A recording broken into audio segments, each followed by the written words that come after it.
As toy collectors, we often feel like outcasts of society as we spend our hard-earned money on plastic crap. You might be surprised to know that there's actually some pretty high-profile celebrities who appear to be just your everyday non-collecting muggle, but are actually degenerate toy fellas just like us. Who are they? What do they collect? Stay tuned, because this is the top 10 most surprising celebrity toy collectors.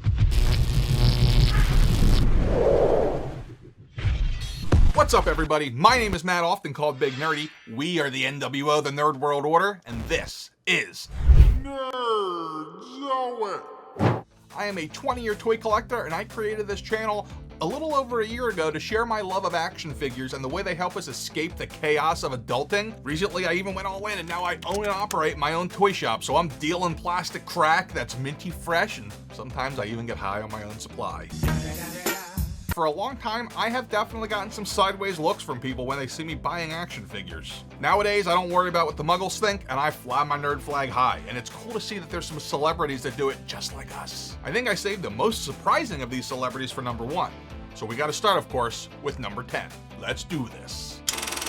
Coming in at number 10 is Matt Cardona. He is a professional wrestler, also known as Zack Ryder when he was in the WWE, also known as the $1,000 Broski, also known as the Michael Jordan of action figure collecting.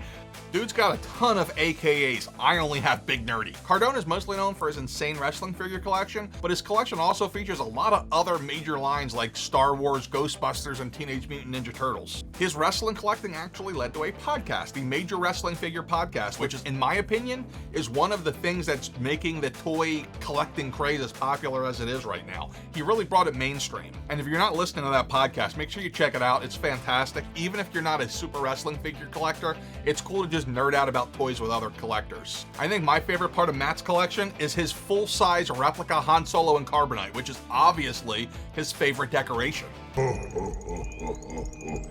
Overall, his collection is estimated to be worth well over $1 million, which I hope he has insured. Coming in at number 9 is Johnny Depp, who collects Barbies, believe it or not. He used to play with them with his kids. That's how it started. He actually developed a lot of the different voices for his various characters using the Barbies as stand-ins for the characters until his daughter finally said, "Dad, can you just do a normal Barbie voice?" At least that's how I imagine she said it. Like many kids, she eventually stopped playing with her Barbies, but Dad didn't sell them or give them away, kept them for himself. He collects all sorts of Barbies, both standard edition and like the different special editions. He even likes to accessorize them with whatever's going on in their real-life counterpart's life. For example, when Lindsay Lohan was put on house arrest, he gave the Lindsay Lohan Barbie a little ankle bracelet to represent her monitor. I'm sure she appreciates it. Coming in at number 8 is Lou Ferrigno, who you might know better as the Incredible Hulk in the original Hulk TV show back in the 70s. You might also know him from seeing him at conventions, because he's had a ton of them, and you can't miss him, because even in his older age, dude's jacked. Now, you might think he probably has like this Super Hulk collection, and you wouldn't totally be wrong. He does collect Hulk figures. But his number 1 passion? Beanie Babies. Bet you didn't see that coming. Altogether, he has over 200 Beanie Babies, and his favorite one is the 1997 purple Princess Di Bear that commemorates the death of Princess Diana. He does, however, balance out his Beanie Baby collection with a nice, healthy amount of G.I. Joes. Coming in at number 7 is Rick Springfield. The rock star has a massive mint-on-card vintage Kenner Star Wars collection. He says he even likes the toys more than he likes the movies. He started collecting them when he was getting a little bit too old for toys, and when he was opening them, he was like, I probably shouldn't do this. So he started buying them up and keeping them in the package because he appreciated how cool they looked. The scary thing is, he said he paid around $1 to $1.50 for most of these that are worth stupid amounts now. His rare figures include the 21 card back Boba Fett, the Turkish bootleg Blue Star, another bootleg known as Headman, the infamous blue Snaggletooth that was never released on a card, and the super valuable vinyl cape Jawa. He paid $1.37 for that Jawa, folks. Return on investment right there. A large portion of his collection is actually AFA graded and verified, so that's pretty cool. And he has what he claims to be every single Boba Fett ever made. He's a Boba Fett superfan. Of course. When asked why he doesn't open the figures, Springfield says that they're cheesy figures, dude. They're badly painted and badly made. The only cool thing is the great artwork. There will be 1 million Luke Skywalkers in the landfill when the aliens come down, but there won't be that many in the package. Yeah, I think he's probably right. Coming in at number 6 is Rosie O'Donnell, who collects a variety of things from her youth, but her passion? Happy Meal toys. She has over 2,500 Happy Meal toys and actually began collecting them when she was touring as a stand-up comic back in the 80s. McDonald's actually learned of her collecting habits and sent her all, like literally all, 101 Dalmatians at one point, which, cool. Other toys in O'Donnell's collection include an original Chatty Cathy doll, a kitty carry-all from the Brady Bunch that was given to her by Maureen McCormick, who played Marcia Brady, of course, as well as some figures that were probably Migos from shows like I Dream of Jeannie and Star Trek. Coming in at number 5 is Leonardo DiCaprio, who needs no introduction in the civilized world. His collection consists largely of vintage Star Wars and He-Man figures, and he even has many of the really rare ones. Supposedly much of his Star Wars collection is said to be on card and pristine gem mint.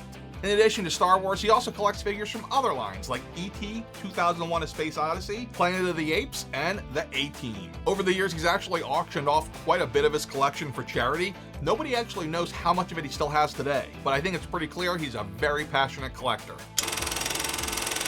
Coming in at number 4 is Kirk Hammett, who is the lead guitarist for Metallica. You might know him better as the guy who created Enter Sandman, which became famous only because of the wrestler who used to come to the ring to the song named the Sandman. Yes, I'm kidding about that. I know it's not made after him. Hammett collects a lot of different toys from his childhood, and as you'd expect, Star Wars is a big part of it, but his big passion is horror toys and memorabilia.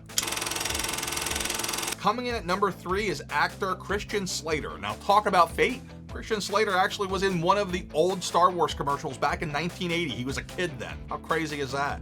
Based on that, it's not surprising to hear that he collects Star Wars figures and laments about how much he enjoys hanging the vehicles from the ceiling, which is something I probably need to do someday.